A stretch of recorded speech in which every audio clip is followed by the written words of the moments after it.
Good morning, teacher. Good morning. Good morning.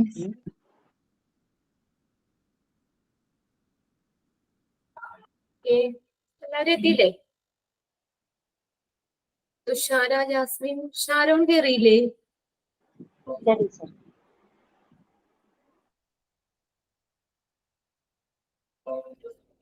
Okay, നമ്മൾ കഴിഞ്ഞ ക്ലാസ്സിൽ എവിടെ വരെയാ പഠിച്ചത്?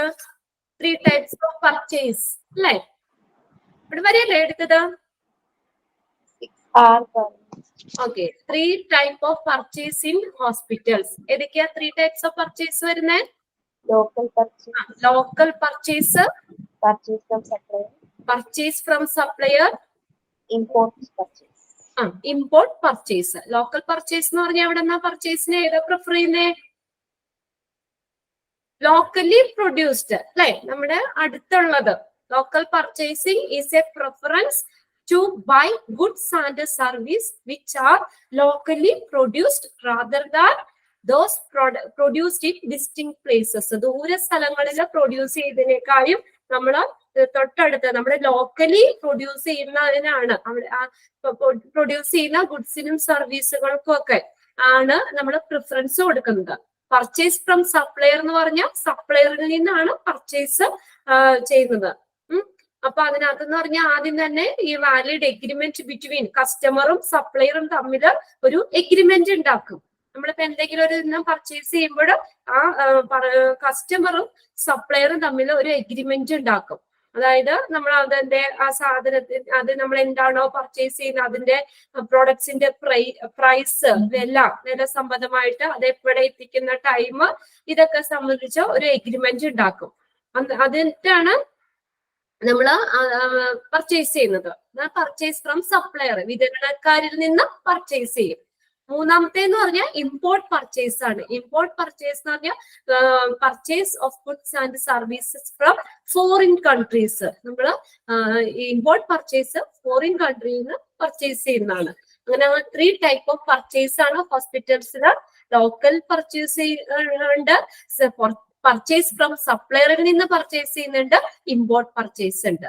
ഓക്കെ, ഇത്രയായിരുന്നു കഴിഞ്ഞ ക്ലാസ്സിൽ നമ്മൾ പറഞ്ഞത്. നെക്സ്റ്റ് നോക്കിയേ, in purchasing the starting point is the, അത് എക്സാമിന് പ്രീവിയസ് ഇയറിൽ ചോദിച്ചിട്ടുണ്ട്.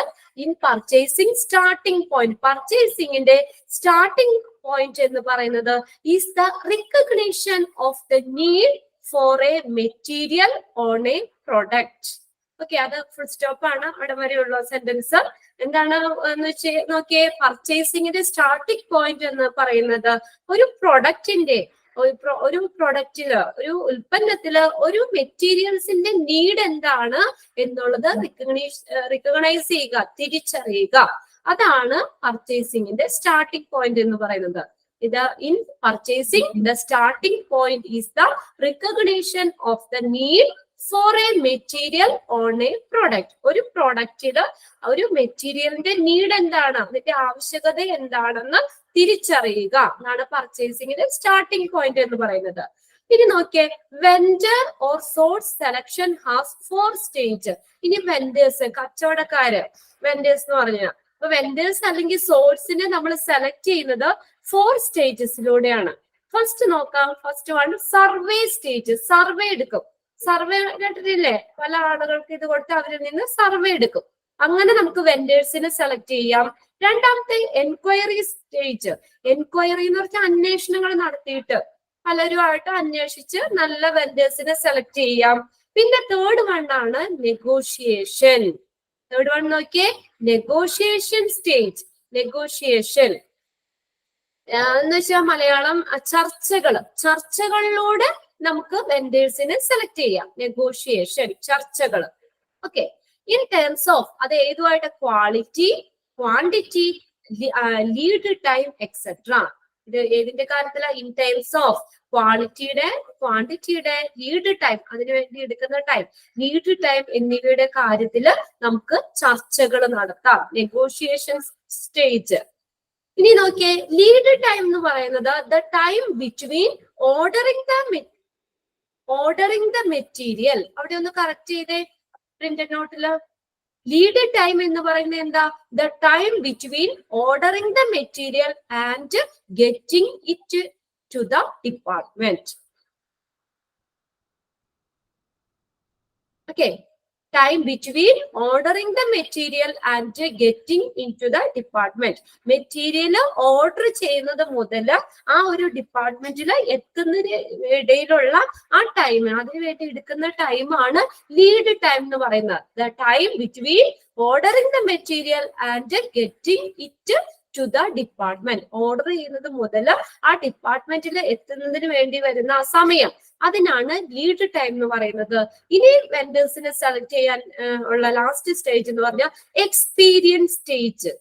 Experience stage, the time between the initiation and completion of A production.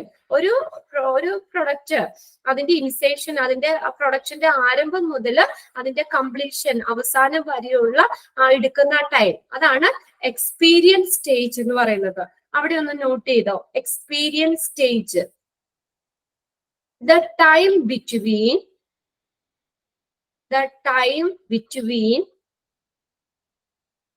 The initiation, ആരംഭം മുതൽ, the time between the initiation, INITIATION, initiation and completion, പൂർത്തീകരണം, completion, COMPLETION, completion of a production. Completion എന്ന് വെച്ചാൽ പൂർത്തീകരിക്കുക. അതായത് ഒരു production അത് initiate ചെയ്തത്, ആരംഭിച്ചത് മുതൽ അത് അതിന്റെ പൂർത്തീകരണം വരെ എടുക്കുന്ന ടൈം, അതാണ് എക്സ്പീരിയൻസ് സ്റ്റേജ് എന്ന് പറയുന്നത്. അതാണ് എക്സ്പീരിയൻസ് സ്റ്റേജ്. അപ്പൊ നമ്മൾ വെൻഡേഴ്സിനെ സെലക്ട് ചെയ്യാനായിട്ട് 4 സ്റ്റേജസ് ഉണ്ട്. ഏതൊക്കെയായിരുന്നു വെൻഡേഴ്സിനെ നമ്മൾ സെലക്ട് ചെയ്യുന്നത്? 4 stages. Survey stage, enquiry stage, negotiation stage. Negotiation എന്ന് പറഞ്ഞാൽ എന്താണ് മലയാളം? ചർച്ചകൾ നടത്തിയിട്ട്. Negotiation stage, experience stage. പഠിച്ചല്ലോ. വെൻഡർ സെലക്ഷന് 4 സ്റ്റേജ് ആണുള്ളത്. സർവേയിലൂടെ ചെയ്യാം, എൻക്വയറി നടത്താം, നെഗോഷിയേഷൻ ചർച്ചകളിലൂടെ സെലക്ട് ചെയ്യാം, അടുത്തത് എക്സ്പീരിയൻസ് വഴി, എക്സ്പീരിയൻസ് സ്റ്റേജ്. അങ്ങനെ 4 സ്റ്റേജസ് വരുന്നത്. അപ്പൊ നോക്കിയേ, ലീഡ് ടൈം എന്ന് പറഞ്ഞാൽ എന്താ? ഇതിങ്ങനെ തന്നെ ചോദിക്കാം കേട്ടോ. The time between the ordering the material and getting in to the department. അതിന് എന്താ പറയുന്നത്? Lead time. ഒരു മെറ്റീരിയൽ അത് ഓർഡർ ചെയ്യുന്നത് മുതൽ അത് ഡിപ്പാർട്ട്മെന്റിൽ എത്തുന്നത് വരെയുള്ള ആ ഒരു ടൈമിനെയാണ് ലീഡ് ടൈം എന്ന് പറയുന്നത്. എക്സ്പീരിയൻസ് സ്റ്റേജ് എന്ന് പറഞ്ഞാൽ എന്താണ്? The time between the initiation, ഒരു പ്രൊഡക്ഷൻ ആരംഭിച്ചത് മുതൽ അത് കംപ്ലീറ്റ് ചെയ്ത് പൂർത്തീകരിക്കുന്നത് വരെയുള്ള ആ ടൈമിനാണ് എക്സ്പീരിയൻസ് സ്റ്റേജ് എന്ന് പറയുന്നത്. ക്ലിയർ അല്ലേ? In purchasing the starting point എന്ന് പറഞ്ഞ ഏതാ? In purchasing the starting point is the starting point. പർച്ചേസിംഗിന്റെ ആദ്യത്തെ പടി, recognition of the need for a material on a product. ഒരു പ്രൊഡക്റ്റില് ആ മെറ്റീരിയലിന്റെ നീഡ്, ആ മെറ്റീരിയലിന്റെ ആവശ്യകത എന്താണെന്ന് റെക്കഗ്നൈസ് ചെയ്യുക. അതാണ് പർച്ചേസിംഗിന്റെ സ്റ്റാർട്ടിംഗ് പോയിന്റ്. ഓക്കെ, ഇനി നമുക്ക് നോക്കാം. Purchasing department is purchasing department have A duty. അതൊന്ന് കറക്റ്റ് ചെയ്തോ കേട്ടോ. Purchasing department have a duty. Purchasing department have a duty. Have a duty to spend money judiciously, objectively, honestly, and effectively. Purchasing department have a duty to spend money. എങ്ങനെ മണി spend ചെയ്യാനുള്ള ഡ്യൂട്ടിയാണ്? Judiciously, വിവേകപൂർണമായിട്ട്, objectively, വസ്തുനിഷ്ഠമായിട്ട്, honesty, സത്യസന്ധമായിട്ട്, and effectively, ഫലപ്രദമായിട്ട്. അപ്പോൾ എങ്ങനെയൊക്കെയാണ് മണി spend ചെയ്യുന്നത്? വിവേകപൂർണമായിട്ടും വസ്തുനിഷ്ഠമായിട്ടും സത്യസന്ധമായിട്ടും ഫലപ്രദമായിട്ടും പൈസ കൈകാര്യം ചെയ്യുക, മണി സ്പെൻഡ് ചെയ്യുക എന്നുള്ളതാണ് പർച്ചേസിംഗ് ഡിപ്പാർട്ട്മെന്റിന്റെ ഡ്യൂട്ടി എന്ന് പറയുന്നത്. ഓക്കെ, അതിന് പർച്ചേസിംഗ് ഡിപ്പാർട്ട്മെന്റിന് ഉള്ള ഡ്യൂട്ടിയാണ് cash money judiciously, objectively, honesty and effectively spend. Effectively എന്ന് വെച്ചാൽ ഫലപ്രദമായിട്ട്, സത്യസന്ധമായിട്ടും ഫലപ്രദമായിട്ടും വസ്തുനിഷ്ഠമായിട്ടും ജുഡീഷ്യസ്ലി വിവേകപൂർണത്തോടെ പൈസ മണി സ്പെൻഡ് ചെയ്യുക എന്നുള്ളത് പർച്ചേസിംഗ് ഡിപ്പാർട്ട്മെന്റിന്റെ ഡ്യൂട്ടിയാണ്. നെക്സ്റ്റ് വരുന്നത് നെഗോഷിയേഷൻ. ഇതും ഒന്ന് പഠിക്കണം. What is negotiation? നെഗോഷിയേഷൻ എന്ന് പറഞ്ഞ എന്താ? Is a two-way communication between buyer and seller.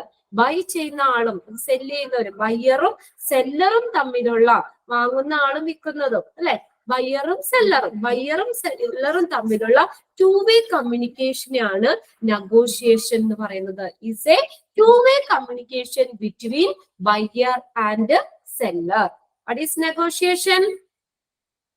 It's a two-way communication between buyer and seller. Is a two-way communication between buyer and seller. Discussion aimed at reaching an agreement. അത് negotiation എന്ന് പറയാം. എന്താണ്? ഒരു discussion, അതൊരു എഗ്രിമെന്റിൽ എത്തുന്നതിന് എടുക്കുന്ന ആ ഒരു ഡിസ്കഷനെ നെഗോഷിയേഷൻ എന്ന് പറയാം. എന്തിനാണ് ആ നെഗോഷിയേഷൻ ചർച്ചകൾ ചെയ്യുന്നത്? ഒരു എഗ്രിമെന്റിലേക്ക് എത്തിച്ചേരാൻ. അപ്പൊ ഒരു എഗ്രിമെന്റിൽ എത്തിച്ചേരണം എന്നുള്ള ലക്ഷ്യത്തോട് ചെയ്യുന്ന ചർച്ചകളെയാണ് നെഗോഷിയേഷൻ എന്ന് പറയുന്നത്. Discussion aimed at reaching an agreement.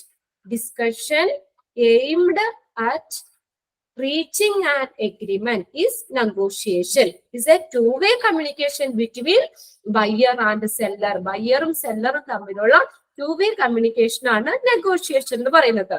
നോക്കിയേ, negotiation is defined as a discussion on a business transaction leading to finalization of purchase and sale contract of goods and services. Negotiation depend on human behavior. Nokia negotiation എന്ന് പറഞ്ഞ എന്താണ്?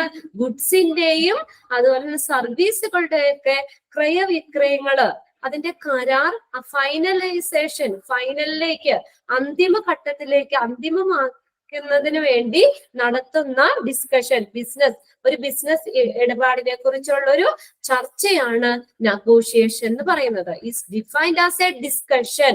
Negotiation എന്ന് പറഞ്ഞ ചർച്ചയാണ്, discussion ആണ്. On a business transaction leading to finalisation of purchase and sale contract of goods and services. ഗുഡ്സിന്റെയും സർവീസുകളുടെയും ഒക്കെ ക്രയവിക്രയങ്ങള്, അതിന്റെ കരാറ് അന്തിമമാക്കുന്ന, ഫൈനലിലേക്ക്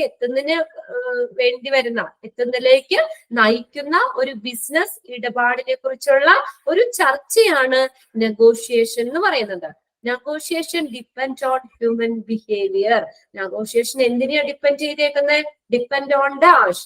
നെഗോഷിയേഷൻ ഡിപ്പെൻഡ് ഓൺ എന്തിനാണ്? Human behaviour. ഹ്യൂമൻ ബിഹേവിയറിനെ ഡിപ്പെൻഡ് ചെയ്തിരിക്കുന്നു, ആശ്രയിച്ചിരിക്കുന്നു. Negotiation depend on human behaviour. Okay, negotiation എന്താണ്? ക്ലിയർ ആയോ? ബയ്യറും സെല്ലറും തമ്മിലുള്ള ഒരു two-way കമ്മ്യൂണിക്കേഷനെയാണ് നെഗോഷിയേഷൻ എന്ന് പറയുന്നത്. ഓക്കെ, അതെന്തിനാണ്? അത് ഒരു എഗ്രിമെന്റിന് എത്തിച്ചേരാൻ വേണ്ടി ലക്ഷ്യമിട്ടുള്ള ചർച്ചകളാണ്. നെഗോഷിയേഷൻ, ഈ നെഗോഷിയേഷൻ സ്റ്റേജിൽ അവിടെ ഓരോ ഇതിനെ കുറിച്ചുള്ള ചർച്ചകൾ നടത്തും. അവസാനം അതെന്തിലേക്ക്? ഒരു എഗ്രിമെന്റിൽ എത്തിച്ചേരാൻ വേണ്ടി എടുക്കുന്ന ചർച്ചയാണ്. അതാണ് നെഗോഷിയേഷന്റെ എയിം എന്ന് പറയുന്നത്. aimed at reaching an agreement. ഒരു എഗ്രിമെന്റിലേക്ക് എത്തിച്ചേരുക, ആ ചർച്ചയിലൂടെ ഒരു എഗ്രിമെന്റിലേക്ക് എത്തിച്ചേരുക. Negotiation is defined as a discussion ആണ്, ചർച്ചയാണ്. On a business transaction leading to finalisation of purchase and sale contract of goods and services. സാധനങ്ങളുടെയും സേവനങ്ങളുടെയും ഒക്കെ ആ ക്രയവിക്രയങ്ങൾ, അതിന്റെ കരാറ് ഫൈനലൈസേഷനിലേക്ക്, അന്തിമഘട്ടത്തിലേക്ക്, അന്തിമമാക്കുന്നതിലേക്ക് നയിക്കുന്ന ആ ഒരു ബിസിനസ് ഇടപാടിനെ കുറിച്ചുള്ള ഒരു ചർച്ചയായിട്ട് നെഗോഷിയേഷനെ കണക്കാക്കാം. Negotiation is depend on human behaviour. എന്തിനാ ഡിപ്പെൻഡ് ചെയ്തിരിക്കുന്നു നെഗോഷിയേഷൻ? ഇതിനെ ഡിപ്പെൻഡ് ചെയ്തിരിക്കുന്നത് ഡിപ്പെൻഡ് ഓൺ ഇനി അടുത്തത് negotiator. Who is negotiator? A person who conduct negotiation. Negotiation conduct ചെയ്യുന്ന, ചർച്ചകൾ കണ്ടക്ട് ചെയ്യുന്ന ആ ഒരു പേഴ്സണെയാണ് നെഗോഷിയേറ്റർ എന്ന് പറയുന്നത്. അവിടെ ഒന്ന് എഴുതി വെച്ചാൽ അതിന്റെ മുകളില് A person who conduct CONDUCTS, a person who conducts negotiation NEGOTIATION, a person who conduct negotiation conduct ചെയ്യുന്ന ആ ഒരു പേഴ്സണെയാണ് നെഗോഷിയേറ്റർ എന്ന് പറയുന്നത്. നെഗോഷിയേറ്റർ ഇവിടെ നോക്കിയേ, characteristics of a good negotiator or negotiating team. ഒരു നല്ലൊരു നെഗോഷിയേറ്ററിന്റെ അല്ലെങ്കിൽ നെഗോഷിയേറ്റിംഗ് ടീമിന്റെ ക്യാരക്ടറിസ്റ്റിക്സ് എന്തൊക്കെയാണ്, എന്തൊക്കെ പ്രത്യേകതകളാ ഉണ്ടായിരിക്കേണ്ടതാ പറയുന്നത്. ഫസ്റ്റ് നോക്കിയേ, must have A good knowledge of particular material. ആദ്യം തന്നെ എന്താ വേണ്ടേ? ആ ഒരു മെറ്റീരിയലിനെ കുറിച്ച് നല്ലൊരു നോളജ് ഉണ്ടായിരിക്കണം. ഇപ്പൊ നമ്മൾ എന്തായിക്കോട്ടെ, നമ്മളൊരു ചർച്ചയിൽ പങ്കെടുക്കുമ്പോ അത് അവിടുത്തെ ആ വിഷയം എന്താണെന്നുള്ളതിനെ കുറിച്ച് നമുക്കൊരു നോളജ് ഉണ്ടാവണം. ഒരു അറിവോ ആ ഒരു മേഖലയുമായിട്ട് ഒരു ബന്ധമില്ലാത്ത ആളുകൾക്ക് ആ ചർച്ചയിൽ പങ്കെടുക്കാൻ പറ്റില്ല, അല്ലെ? നമുക്ക് എന്തെങ്കിലും കാര്യങ്ങൾ പറയണമെങ്കിലോ അതിനെക്കുറിച്ച് നമുക്ക് എന്തെങ്കിലും ഒരു നോളജ് വേണം. അപ്പൊ ഇവിടെ ഒരു നെഗോഷിയേറ്റർ എന്ന് പറഞ്ഞാൽ ആ ഒരു മെറ്റീരിയലിനെ കുറിച്ച് നല്ല നോളജ് വേണം, നല്ല നോളജ് ഉണ്ടായിരിക്കണം. അതൊരു പ്രത്യേകതയാണ്. നെഗോഷിയേറ്ററിന്റെ ക്യാരക്ടറിസ്റ്റിക്സ് ആയിട്ട് പറയുന്നേ, must have A good knowledge of particular material. ആ പർട്ടിക്കുലർ മെറ്റീരിയലിനെ കുറിച്ച് നല്ലൊരു നോളജ് ഉണ്ടായിരിക്കണം. പിന്നെ നോക്കിയേ, എഫിഷ്യൻസി ഇൻ കമ്മ്യൂണിക്കേഷൻ. അടുത്തത് കമ്മ്യൂണിക്കേഷനിൽ എഫിഷ്യന്റ് ആയിരിക്കണം, എഫിഷ്യൻസി ഉണ്ടായിരിക്കണം. ചില ആളുകൾ അധികം സംസാരിക്കാതെ കമ്മ്യൂണിക്കേഷൻ കുറവുള്ളവരുണ്ട്. അപ്പൊ അങ്ങനെയുള്ളവരൊക്കെ അതിനകത്ത് വന്നു കഴിഞ്ഞാൽ ഒരു കാര്യമില്ല, ഒന്നും മിണ്ടാതിരുന്നിട്ട് കാര്യമില്ലോ. ഒരു നല്ലൊരു നെഗോഷിയേറ്റിംഗ് ടീം അവര് അല്ലെങ്കിൽ നെഗോഷിയേറ്ററിന് നല്ലൊരു കമ്മ്യൂണിക്കേഷൻ സ്കില്ല് ഉണ്ടായിരിക്കണം, എഫിഷ്യൻസി ഉണ്ടായിരിക്കണം. കമ്മ്യൂണിക്കേഷനിൽ നല്ല എഫിഷ്യൻസി ഉള്ളവർ വേണം ആ നെഗോഷിയേഷനിൽ പങ്കെടുക്കാൻ, ചർച്ചയിൽ പങ്കെടുക്കാൻ വേണ്ടിയിട്ട്. അപ്പൊ രണ്ടാമത്തെ പോയിന്റ് എഫിഷ്യൻസി ഇൻ കമ്മ്യൂണിക്കേഷനിൽ എഫിഷ്യൻസി ഉണ്ടായിരിക്കണം. നെക്സ്റ്റ് നോക്കിയേ, both offensive and defensive style. Offensive defensive നോക്കിയേ, അതിന് ഒഫൻസീവ് എന്ന് വെച്ചാൽ പ്രതിരോധാത്മകമായിട്ട്, അതായത് റെസ്പോണ്ട് ചെയ്യുന്നതായിരിക്കും, പെട്ടെന്ന് അതിനോട് പ്രതികരിക്കുന്ന ഒരു സ്റ്റൈലായിരിക്കണം. ഇപ്പൊ അതിനകത്ത് ആരെങ്കിലും എന്തെങ്കിലുമൊക്കെ പറയുമ്പോൾ അതിനെ റെസ്പോണ്ട് ചെയ്യേണ്ടതാണെങ്കിൽ, അല്ലെങ്കിൽ അതിനെ എതിർത്ത് പറയുന്നതാണെങ്കിൽ അപ്പൊ തന്നെ അതിനോട് എന്താ പറയാ ആ എതിർപ്പ് പ്രകടിപ്പിക്കണം, അല്ലെങ്കിൽ അത് പറയാൻ പറ്റുന്ന അങ്ങനത്തെ ഒഫൻസീവ് ആൻഡ് ഡിഫെൻസീവ് സ്റ്റൈല് വേണം. പ്രതിരോധാത്മകമായിട്ടുള്ള ശൈലികൾ അല്ലെങ്കിൽ ആക്രമണാത്മകമായിട്ടുള്ള ശൈലികൾ വേണം. വാക്കുകളിലൂടെ നമ്മുടെ അത് തുറന്ന് പറയാനുള്ള കഴിവുള്ള ആളായിരിക്കണം. Clear and rapid thinker. പിന്നെ നോക്കിയേ, ക്ലിയർ ആയിരിക്കണം ആൻഡ് റാപ്പിഡ്, പെട്ടെന്ന് ചിന്തിക്കുന്ന, ക്ലിയർ വ്യക്തമായിട്ടും പെട്ടെന്ന് ചിന്തിക്കാൻ പറ്റുന്നവനായിരിക്കണം. Clear and rapid thinker. ഒരു കാര്യം നമ്മൾ അവിടെ പറഞ്ഞു കഴിഞ്ഞാൽ കുറെ നേരം ആലോചിച്ചിട്ടല്ല അതിനൊരു മറുപടി പറയേണ്ടത്. അപ്പൊ പെട്ടെന്ന് തന്നെ കാര്യങ്ങൾ വ്യക്തമായിട്ടും പെട്ടെന്ന് ചിന്തിക്കാൻ പറ്റുന്ന ഒരാളായിരിക്കണം. Next, good interpersonal skills. Interpersonal നല്ല വ്യക്തിഗത കഴിവുള്ള ആളായിരിക്കണം. പേഴ്സണലി അയാൾ നല്ല സ്കിൽഡ് ആയിട്ടുള്ള ആളായിരിക്കണം, വ്യക്തിഗത കഴിവുള്ള ആളായിരിക്കണം.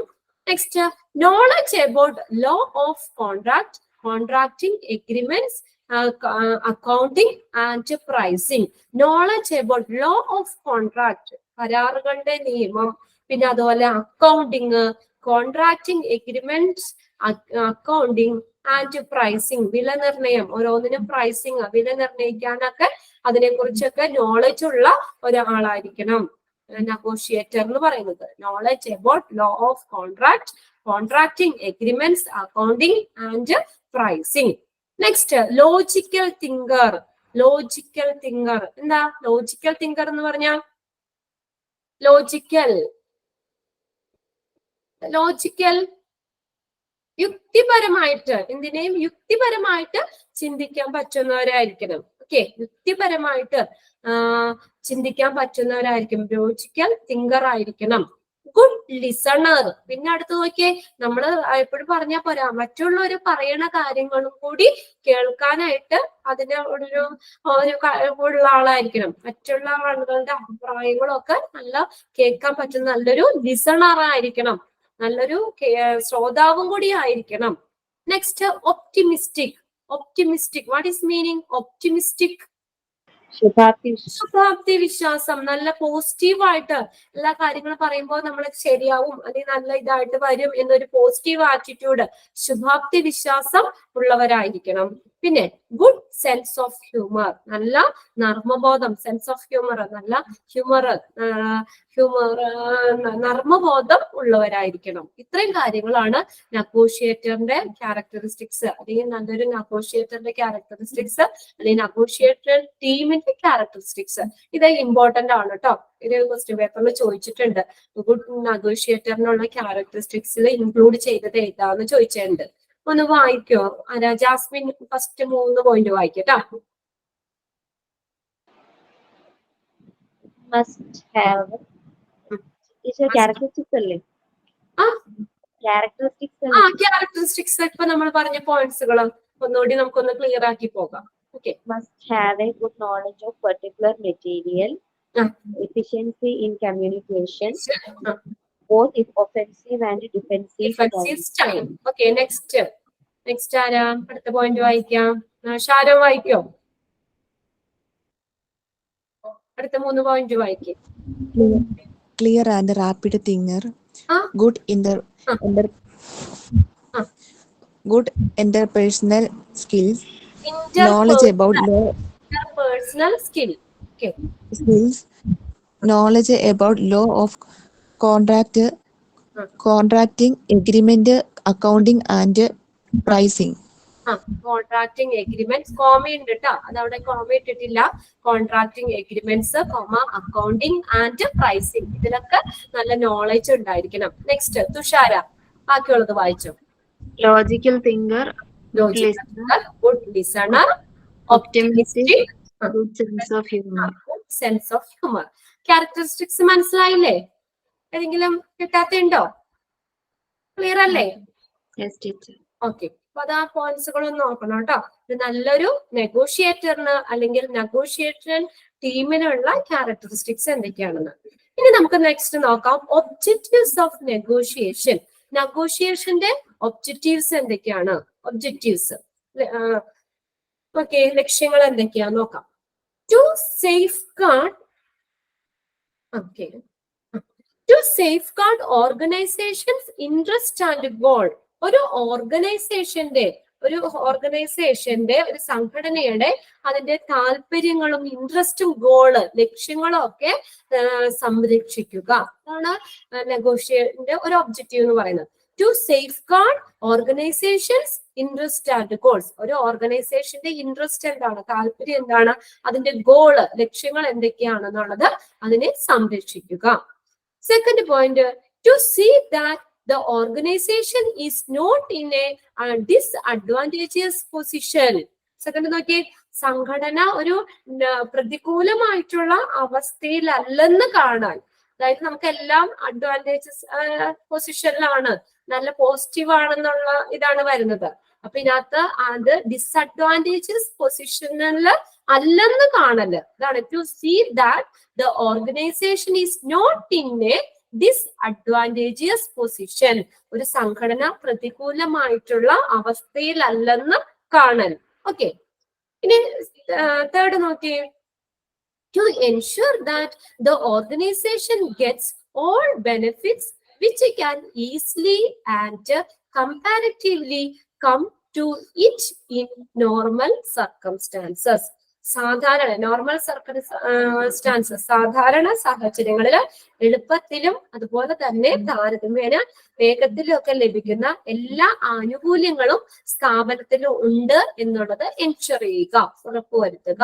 To ensure that the organisation gets all benefits which can easily and comparatively come to it in normal circumstances. സാധാരണ സാഹചര്യങ്ങളിൽ എളുപ്പത്തിലും താരതമ്യേനയും ഒക്കെ ലഭിക്കാൻ പറ്റുന്ന എല്ലാ ആനുകൂല്യങ്ങളും എല്ലാ ബെനിഫിറ്റ്സും ആ സ്ഥാപനത്തിന് ഉണ്ട് എന്നുള്ളത് എൻഷുർ ചെയ്യുക, ഉറപ്പുവരുത്തുക.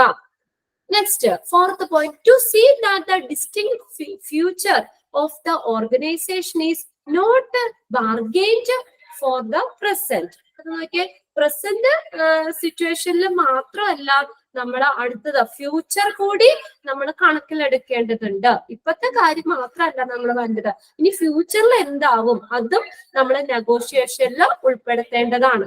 അപ്പൊ നമ്മൾ ഇപ്പത്തെ താൽക്കാലികമായുള്ള കാര്യം മാത്രം നോക്കിയാൽ പോരാ, ഫ്യൂച്ചറും കൂടി നെഗോഷിയേഷനിൽ ഉൾപ്പെടുത്തേണ്ടതുണ്ട്. To see that the distinct future of the organization is not bargained for that present. അത് പ്രസന്റ് സിറ്റുവേഷനെ മാത്രമല്ലാതെ ഫ്യൂച്ചർ സിറ്റുവേഷനെ കൂടി കണക്കിലെടുക്കേണ്ടതായിട്ടുണ്ട്. നെക്സ്റ്റ്, ഫിഫ്ത്ത് പോയിന്റ് നോക്കിയേ, ensure that the terms and conditions are settled in apparent terms and nothing is left to interpretation which may result in misunderstanding and bitterness. Bitterness എന്ന് പറഞ്ഞാൽ കയ്പുള്ളതാക്കുക. അപ്പൊ നമുക്ക് ഇവിടെ നോക്കിയേ, next, ensure that the terms and conditions are settled in apparent terms and nothing is left. എല്ലാ terms and കണ്ടീഷൻസും അത് correct ആണ് എന്നുള്ളത് ഉറപ്പുവരുത്തണം. ഇനി അതിന് പ്രത്യേകിച്ച് എന്തെങ്കിലും എല്ലാ നിബന്ധനകളിലും ഒരു പ്രത്യേക ഒരു കണ്ടീഷൻ, ടേംസ് ആൻഡ് കണ്ടീഷൻസിൽ എല്ലാം സുരക്ഷിതമാണെന്ന് ഉറപ്പുവരുത്തണം. അതുകൊണ്ട് എന്തെങ്കിലും തെറ്റിദ്ധാരണയ്ക്കോ മിസ്അണ്ടർസ്റ്റാൻഡിങ്ങിനോ അതുപോലെ ബിറ്റർനെസ്, എന്തെങ്കിലും കയ്പുണ്ടാക്കുന്ന, അതായത് എന്തെങ്കിലും മോശമായിട്ടുള്ള ഇതിനും അവസ്ഥയ്ക്കും കാരണമാകുന്ന സാഹചര്യങ്ങൾ, അതിന് വേണ്ടിയിട്ടുള്ള വ്യാഖ്യാനങ്ങളൊന്നും അവശേഷിക്കുന്നില്ല. അതായത് എല്ലാ ടേംസ് ആൻഡ് കണ്ടീഷനും അത് കറക്റ്റ് ആണ് എന്നുള്ളത് ഉറപ്പുവരുത്തണം. അവിടെ വേറൊരു ആളുകളിൽ നിന്നാണെങ്കിലും അവർക്കൊരു തടസ്സത്തിനോ അല്ലെങ്കിൽ ഒരു ബിറ്ററിനോ കയ്പുണ്ടാക്കുന്ന രീതിയിലുള്ളതോ മിസ്അണ്ടർസ്റ്റാൻഡിങ് ആയിട്ടുള്ള കാര്യങ്ങളോ അതിനൊന്നും അവിടെ ഒന്നും അവശേഷിക്കുന്നില്ല എന്നുള്ളത് ഉറപ്പുവരുത്തണം. ഓക്കെ, ഒന്നും ബാക്കി നിൽക്കുന്നില്ല, എല്ലാം ക്ലിയർ ആണ് എന്നുള്ളത് ഉറപ്പുവരുത്തണം. നെക്സ്റ്റ് വരുന്ന formulating strategies. What do you mean by strategies? Strategies എന്ന് പറഞ്ഞാൽ തന്ത്രങ്ങള്. ഓക്കെ, തന്ത്രങ്ങൾ. ഫോർമുലേറ്റിംഗ് സ്ട്രാറ്റജീസ്, തന്ത്രങ്ങൾ ഫോർമുലേറ്റ് ചെയ്യണം. And tactics are vital part of negotiation. നെഗോഷിയേഷന്റെ പ്രധാന ഭാഗമാണ് എന്താണ്, തന്ത്രങ്ങൾ രൂപപ്പെടുത്തുക. ടാക്ടിക്സ് എന്ന് പറഞ്ഞാൽ തന്ത്രങ്ങൾ തന്നെ. Formulating strategies and tactics are vital part of negotiation. നോക്കിയേ, എന്തൊക്കെയാണ് നെഗോഷിയേഷന്റെ വൈറ്റൽ പാർട്ട് എന്ന് പറയുന്നത്? ഫോർമുലേറ്റിംഗ് സ്ട്രാറ്റജീസ് ആൻഡ് ടാക്ടിക്സ്, അതിന് വേണ്ടിയ തന്ത്രങ്ങൾ രൂപപ്പെടുത്തുക എന്നുള്ളതാണ്. നോക്കിയേ, strategies, a plan of action design to achieve a long term aim. ഒരു ദീർഘകാലത്തിലുള്ള ലക്ഷ്യം കൈവരിക്കുന്നതിന് വേണ്ടി രൂപകൽപ്പന ചെയ്തിട്ടുള്ള ആക്ഷൻ പ്ലാൻ ആണ്, പ്രവർത്തന പദ്ധതിയാണ് ഈ സ്ട്രാറ്റജീസ് എന്ന് പറയുന്നത്. Strategies, a plan of action design to achieve a long term aim ആണ് സ്ട്രാറ്റജീസ്. അപ്പൊ സ്ട്രാറ്റജീസ് ആൻഡ് ടാക്ടിക്സ് ഇത് രൂപപ്പെടുത്തുക, ഫോർമുലേറ്റ് ചെയ്യുക എന്നുള്ളതാണ് ഈ നെഗോഷിയേഷന്റെ വൈറ്റൽ പാർട്സ് എന്ന് പറയുന്നത്. Formulating strategies and tactics are vital parts of negotiation. Objective മനസ്സിലായോ? ഐഡിയ കിട്ടിയോ?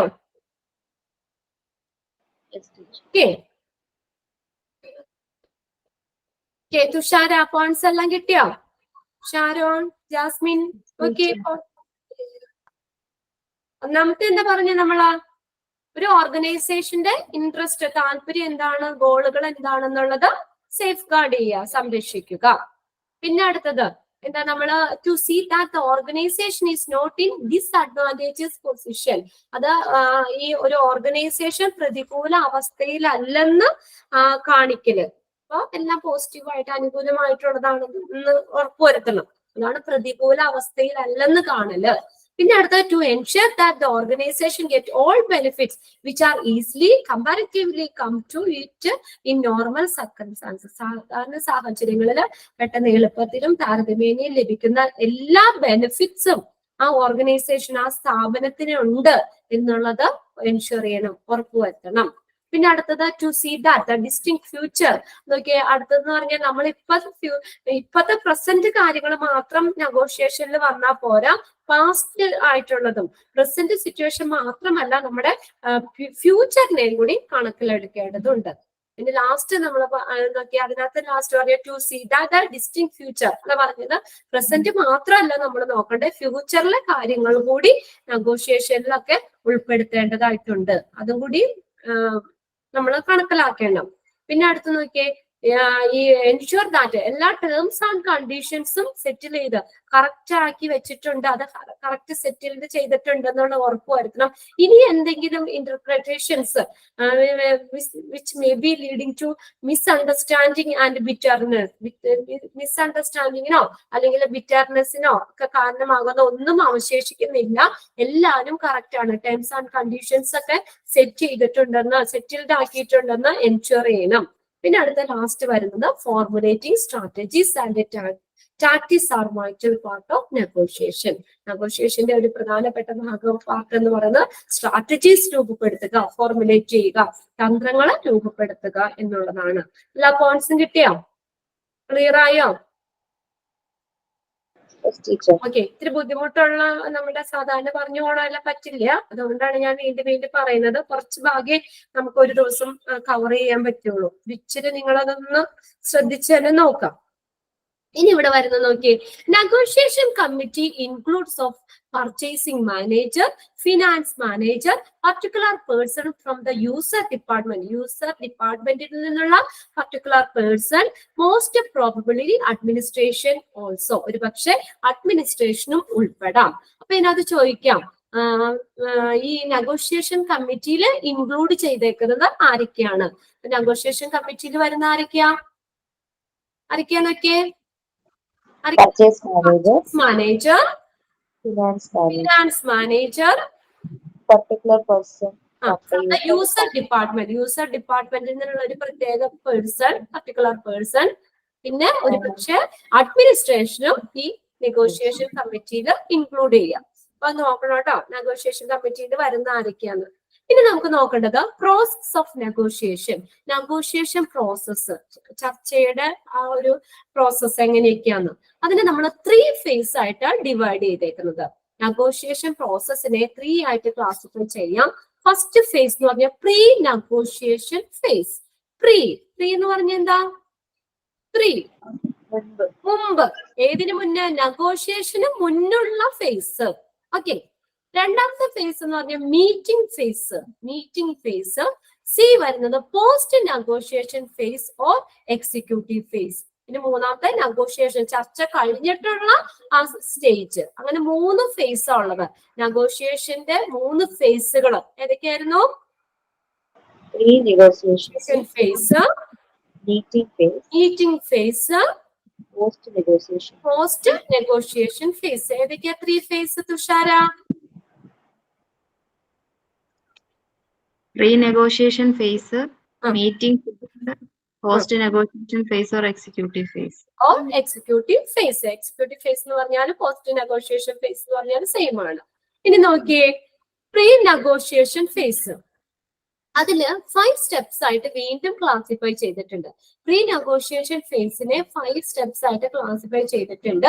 അതിൽ ഫസ്റ്റ് നോക്കി, കറക്റ്റ് ഇൻഫർമേഷൻ അബൌട്ട് ദ മെറ്റീരിയലിനെ കുറിച്ചുള്ള കറക്റ്റ് ഇൻഫർമേഷൻ. എന്താണ്? മെറ്റീരിയലിനെ കുറിച്ചുള്ള ശരിയായിട്ടുള്ള വിവരങ്ങൾ. അത് ഒന്നാമത്തെ സ്റ്റെപ്പില്. സ്റ്റെപ്പ് 1 നോക്കിയ കറക്റ്റ് ഇൻഫർമേഷൻ അബൌട്ട് ദ മെറ്റീരിയലിനെ കുറിച്ചുള്ള ശരിയായ വിവരങ്ങള്. നെക്സ്റ്റ് 2 രണ്ടാമത്തെ സ്റ്റെപ്പ് എന്ന് പറഞ്ഞാൽ അനലൈസ് ചെയ്യുക. Consisting of information with other tenders. എന്താണ്? മറ്റ് ടെൻഡറുകൾക്കുള്ള വിവരങ്ങൾ അടങ്ങുന്ന ഒരു വിശകലനം. ഒരു ഇതിനകത്ത് വരികയാണെങ്കിൽ നമ്മള് എന്താ പറയാ, അതിനകത്ത് കുറെ ഇതുണ്ടാവുമല്ലോ, ടെൻഡേഴ്സ് ഉണ്ടാവുമല്ലോ. അപ്പൊ അത് കൂടി ആ മറ്റു ടെൻഡറുകൾ കൂടി ഉൾപ്പെടുന്ന ഒരു ഒരു വിശകലനം, അനാലിസിസ്. ഓക്കെ. പിന്നെ 3 എന്ന് പറഞ്ഞാൽ ഒബ്ജക്റ്റീവ്സ് ഡിഫൈൻ ചെയ്യുന്നു. How much maximum we can go. അപ്പൊ നമ്മൾ ആ ഒരു ഇതിൽ കൂടെ എത്രമാത്രം നമുക്ക് എത്രത്തോളം പോകാൻ പറ്റും, അതാണ് ഒബ്ജക്റ്റീവ്സ് ഡിഫൈൻഡ് എന്ന് പറഞ്ഞ 3rd സ്റ്റെപ്പിൽ വരുന്നത്. How much maximum we can go, നമുക്ക് അതുമായിട്ട് എത്ര ദൂരം പോകാൻ പറ്റും. Next 4th one, developing strategies develop ചെയ്യുക, തന്ത്രങ്ങൾ രൂപപ്പെടുത്തുക. 5 പ്രിലിമിനറി ടാക്ടീസ്, തന്ത്രങ്ങൾ, പ്രാഥമിക തന്ത്രങ്ങൾ. ഇതൊക്കെയാണ് പ്രീ നെഗോഷിയേഷൻ ഫേസിൽ വരുന്ന 5 സ്റ്റെപ്സ് എന്ന് പറയുന്നത്. അത് ഏതൊക്കെയാണെന്നുള്ളതൊന്നും മനസ്സിലാക്കി വെക്കുക. First one, correct information about the മെറ്റീരിയലിനെ കുറിച്ചുള്ള കറക്റ്റ് ഇൻഫർമേഷൻ. അനാലിസിസ്, അത് അനലൈസ് ചെയ്യുന്നു, മറ്റുള്ള ടെൻഡേഴ്സുകളുടെ ഇൻഫർമേഷൻ വെച്ചിട്ട് അത് കൺസിസ്റ്റ് ചെയ്തിട്ട് അത് വിശകലനം ചെയ്യുന്നു. ഒബ്ജക്റ്റീവ്സ് ഡിഫൈൻഡ്, അതായത് ഹൗ മച്ച്, നമ്മളൊരു ഒബ്ജക്റ്റീവ്, നമ്മുടെ ലക്ഷ്യമാണ്, അത് എത്രത്തോളം നമുക്ക് അതുമായിട്ട് മുന്നോട്ട് പോകാൻ പറ്റും. നെക്സ്റ്റ് 4th വൺ, അത് കഴിഞ്ഞിട്ട് സ്ട്രാറ്റജീസ്, തന്ത്രങ്ങൾ ഡെവലപ്പ് ചെയ്യുന്നു. നെക്സ്റ്റ് പ്രാഥമിക തന്ത്രങ്ങൾ, പ്രിലിമിനറി ടാക്ടിക്സ്.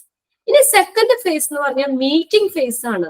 അതെന്താ? Meeting phase will not be completed in one meeting. Meeting phase എന്ന് പറഞ്ഞാൽ ഒറ്റ ഇതുകൊണ്ട് കംപ്ലീറ്റ് ചെയ്യാൻ, ഒരു മീറ്റിംഗ് കൊണ്ട് മീറ്റിംഗ് ഫേസ് കംപ്ലീറ്റ് ആവൂല. ഓക്കെ.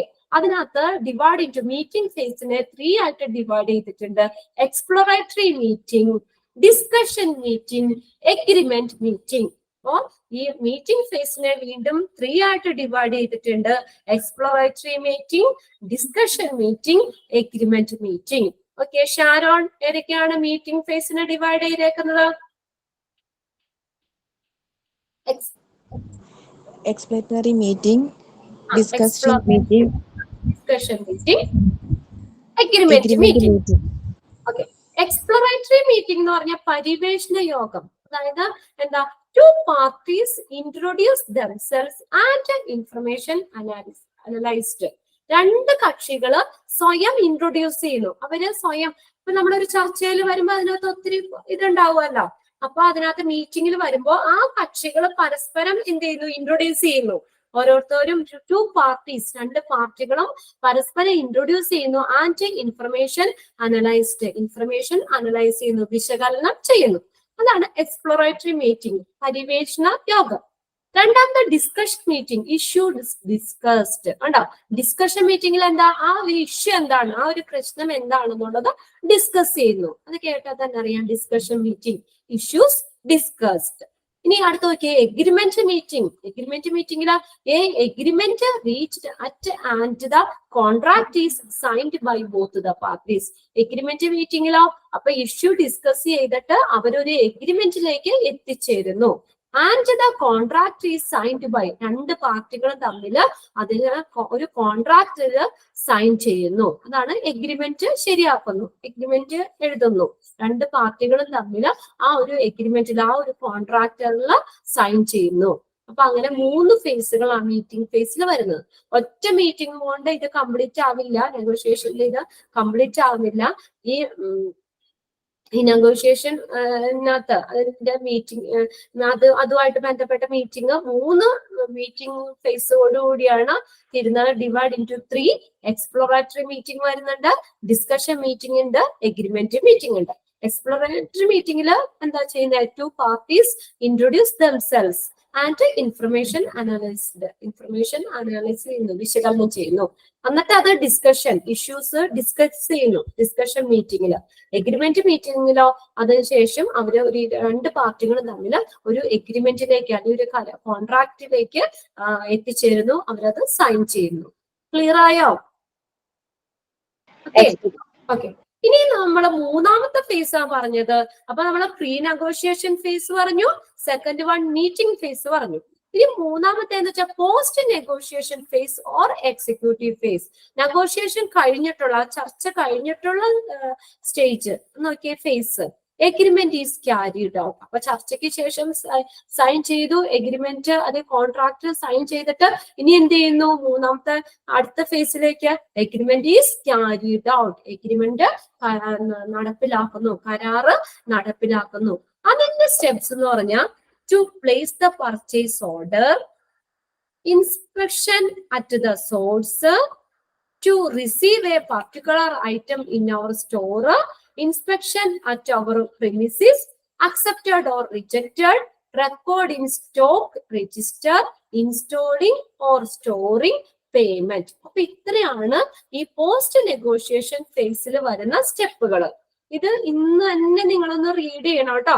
ഇനി സാറ്റർഡേ സൺഡേ ക്ലാസ് ഇല്ല, അപ്പൊ ഇന്ന് ക്ലാസ് കഴിഞ്ഞ് ബുക്ക് അടച്ചു വെക്കരുത്. ഇന്ന് തന്നെ ഈ ഫേസുകൾ ഒന്ന് മനസ്സിലാക്കി വെക്കണം. ഇതൊക്കെ ഇമ്പോർട്ടന്റ് ആയിട്ടുള്ള ഒരു ഭാഗമാണ് കേട്ടോ. എക്സാമിന് ചോദിക്കുന്ന ഈ ഓരോ സ്റ്റെപ്പുകള്, അതിനകത്ത് വരുന്ന ഏതൊക്കെയാണ്, എത്ര ഫേസുകൾ ഉണ്ട്, അത് ഏതൊക്കെയാ ഫേസുകൾ എന്നുള്ളത് ഇന്ന് നമ്മൾ പഠിച്ചത് ഇന്ന് തന്നെ നോക്കി വെക്കണം. ഇത് മറ്റതുപോലെ നമ്മള് എന്താ പറയാ അത്ര ഇതല്ല, പറഞ്ഞല്ലോ തേർഡും ഫോർത്തും മൊഡ്യൂള് ഫസ്റ്റ് സെക്കൻഡ് വെച്ച് നോക്കുമ്പോൾ ഇത്തിരി കൂടി കട്ടിയാണ്, മനസ്സിലാവാനും പഠിക്കാനും കുറച്ചും കൂടി ടഫാണ്. അപ്പൊ അതുകൊണ്ട് ആ ടഫ് ആയതുകൊണ്ട് തന്നെ നമ്മൾ അതിൻ്റെതായ ഇമ്പോർട്ടൻസ് കൊടുക്കണം. ഇന്ന് തന്നെ എല്ലാവരും 3 പേരും ഈ ക്ലാസ്സിൽ ഇരിക്കുന്ന എല്ലാവരും ഇത് ഇന്ന് തന്നെ വായിക്കണം കേട്ടോ. അപ്പൊ പോസ്റ്റ് നെഗോഷിയേഷൻ ഫേസിൽ എഗ്രിമെന്റ് എന്ത് ചെയ്യുന്നു? ക്യാരിഡ് ഔട്ട്, കരാറ് അവര് നടപ്പിലാക്കുന്നു. അതിന്റെ സ്റ്റെപ്പ് എന്ന് പറഞ്ഞാൽ to place the purchase order, order കൊടുക്കും. നമ്മൾ എന്തൊക്കെ മെറ്റീരിയൽസ് ആണ് നമ്മൾ പർച്ചേസ് ചെയ്യേണ്ടത് വേണ്ടത് എന്നുള്ളതിന് ഒരു ഓർഡർ കൊടുക്കും. അതാണ് ഫസ്റ്റ് സ്റ്റെപ്പ്. എഗ്രിമെന്റ് നടപ്പിലാക്കുന്നതിന്റെ ഫസ്റ്റ് സ്റ്റെപ്പ് ഏതാ? To place the purchase order. Purchase order കൊടുക്കുന്നു. എന്തെല്ലാം സാധനങ്ങൾ നമുക്ക് വേണം, എന്തൊക്കെ മെറ്റീരിയൽസ് ആണ് വേണ്ടത് എന്നുള്ളതിന് ഒരു ഓർഡർ കൊടുക്കുന്നു. പർച്ചേസ് ഓർഡർ കൊടുക്കുന്നു. നോക്കിയേ, ഇൻസ്പെക്ഷൻ അറ്റ് ദ സോഴ്സ്. എന്നിട്ട് രണ്ടാമത്തെ ഇതിനകത്ത് നോക്കിയേ, ഇൻസ്പെക്ഷൻ അറ്റ് ദ സോഴ്സ്. അത് കിട്ടുന്ന സോഴ്സ് എവിടെയാണ്? അത് ഇൻസ്പെക്ഷൻ നടത്തുന്നു, പരിശോധന നടത്തുന്നു. Inspection at the source. ഇനി തേർഡ് നോക്കിയാൽ to receive a particular item in our store. ഞങ്ങൾ സ്റ്റോറുകളിൽ നിന്ന് ഒരു പ്രത്യേക പർട്ടിക്കുലർ ഐറ്റം റിസീവ് ചെയ്യുന്നു.